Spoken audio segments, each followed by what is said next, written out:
Cyber सुरक्षा की दुनिया में एक नाम जो बार बार सुनने को मिलता है, काली लिनक्स।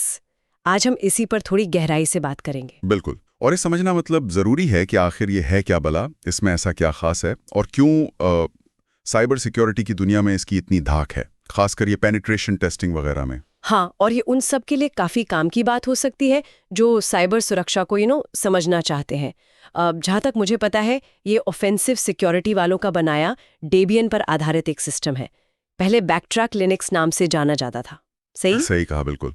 ये बैकट्रैक का ही अगला ज़्यादा परिष्कृत रूप है तो ये एक open source Linux operating system, लेकिन इसे खास तौर पर साइबर सिक्योरिटी के पेशेवरों के लिए ही तराशा गया है। अच्छा, तो इसका मकसद क्या है फिर? मतलब किस काम आता है ये? देखो, इसका मुख्य उद्देश्य है पेनिट्रेशन टेस्टिंग, मतलब किसी सिस्टम की सुरक्षा में सेंध लगाने की कोशिश करके कमजोरियां ढूंढना। फिर एथिकल हैकिंग है, सुरक्षा रिसर्च है और हाँ, डिजिटल फोरेंसिक भी। और मैंने सुना है इसमें पहले से ही औजारों का पूरा खजाना भरा होता है। कोई कह रहा था 600 से ज्यादा, कुछ लोग तो हजारों तक बताते हैं, जैसे वो Nmap। हाँ, बिल्कुल। ये इसकी सबसे बड़ी ताकतों में से एक है। 600 तो कम से कम है, शायद उससे भी ज्यादा। Nmap नेटवर्क स्कैनिंग के लिए, मेटास्प्लॉइट एक्सप्लॉयटेशन के लिए, वायरशार्क नेटवर्क ट्रैफिक देखने के लिए, बर्ब स्वीट वेब टेस्टिंग के लिए, एयरक्रैक NG वाईफाई के लिए, John the ripper password cracking. List बहुत लंबी है। बाप रे! तो मतलब प्रोफेशनल को अलग से ढूंढ ढूंढ कर टूल डालने की जरूरत नहीं पड़ती होगी। एग्जैक्टली, यही इसका फायदा है। सब कुछ एक जगह मिल जाता है। और सिर्फ टूल्स ही नहीं, ये बहुत लचीला भी है।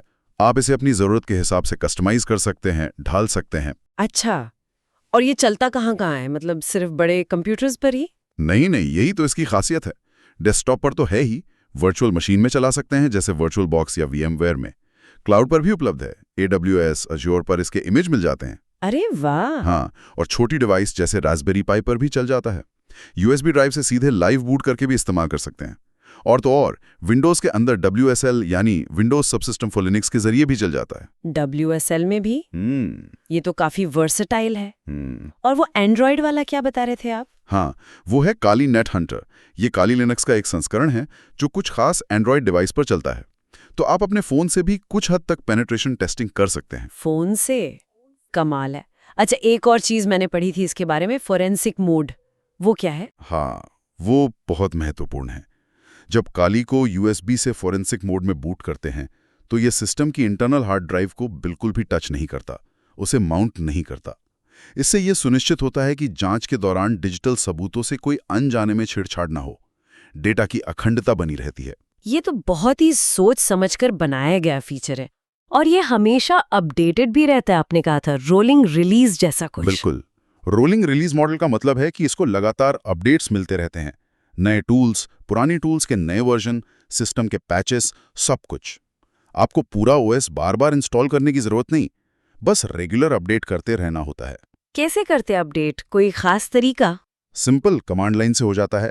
sudo apt अपडेट और फिर sudo apt फुल अपग्रेड। लेकिन हाँ, यह ध्यान रखना चाहिए कि किसी बहुत जरूरी टेस्टिंग या काम के बीच में फुल अपग्रेड ना करें।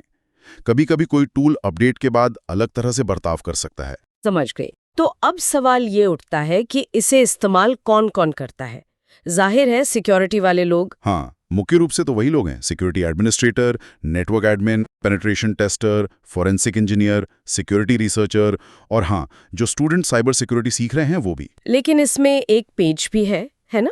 सुना है इसका इस्तेमाल गलत कामों के लिए भी होता है। हाँ, और यही इसकी दो-धारी तलवार वाली बात है। क्योंकि ये इतना शक्तिशाली है, इसका इस्तेमाल व्हाइट हैट हैकर्स करते हैं जो अनुमति लेकर सिस्टम की सुरक्षा जांचते हैं।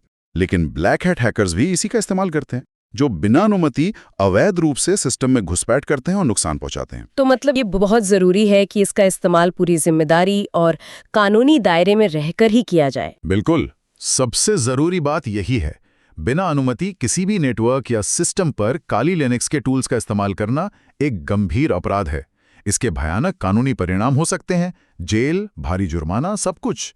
कई साइबर सिक्योरिटी सर्टिफिकेशंस जैसे CEH, OSCP वगैरह में इसे सिखाते जरूर हैं, पर हमेशा नैतिक दायरे में रहकर। अच्छा, और क्या इसके कोई और संस्करण में है, जैसे आपने नेट हंटर बताया? हाँ, एक और उल्लेखनीय संस्करण है काली पर्पल, जहां रेगुलर काली लिनक्स ज्यादातर ऑफेंसिव यानी हमलावर टेस्टिंग पर केंद्रित है, वहीं काली पर्पल डिफेंसिव सिक्योरिटी यानी बचाव की तकनीकों और टूल्स पर ज्यादा ध्यान देता है। तो ये ब्लू टीम और पर्पल टीम वालों के लिए ज्यादा उपयोगी है। ओके, यानी बचाव के लिए भी काली का एक रूप है।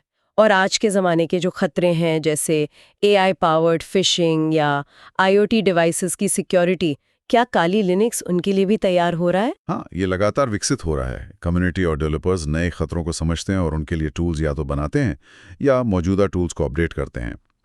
AI आधारित हमलों का विश्लेषण करने या IoT डिवाइसेस की खास कमजोरियों को परखने के लिए भी नए नए तरीके और टूल्स इसमें जुड़ रहे हैं या जुड़ने की उम्मीद है। ये फील्ड बहुत तेजी से बदल रही है और काली को भी साथ चलना पड़ता है। तो संक्षेप में अगर हम देखें तो काली लिनक्स एक बहुत ही व्यापक और शक्तिशाली टूल किट है। बिल्कुल, आप इसे साइबर सुरक्षा प्रोफेशनल्स के लिए एक स्विस आर्मी नाइफ समझ सकते हैं।